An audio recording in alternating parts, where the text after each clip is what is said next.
Hey church, certain events happen that open our eyes again to the reality of evil and brokenness in our world.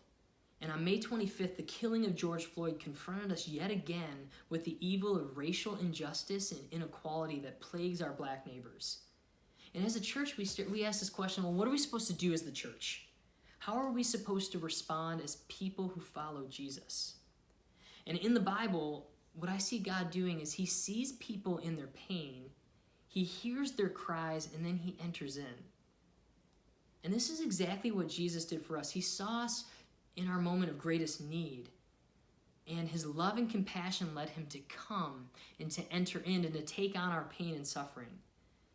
And we want to be like Jesus, and so what we're going to do is we're going to seek to listen and learn and love.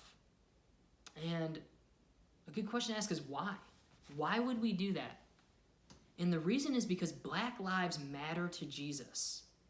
And black lives ought to matter more to us. And so we're going to seek to become more like Jesus and love like he does.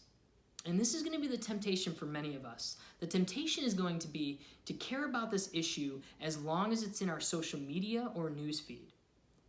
But as followers of Jesus, we're not called to care about something because the media tells us to, or as long as it's in there. We're called to care about it because God cares about it.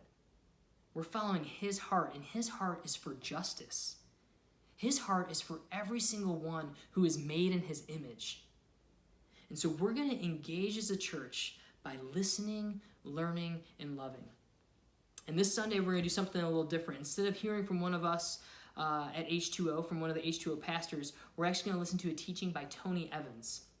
Tony Evans is a black pastor who has spoken and worked towards seeing God's heart for racial justice throughout his ministry career. And we need to see more. Each of us needs to see more, and we need help to see.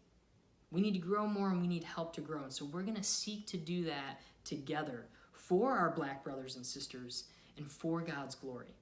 So I want to invite you to join us this Sunday to do that. And I also just want to encourage you to be praying. Let's pray that God moves in us and helps us see. Let's pray that God moves in our nation and heals and rights the wrongs and brings justice where evil is. And let's just ask him to do a mighty work. Let's ask him together.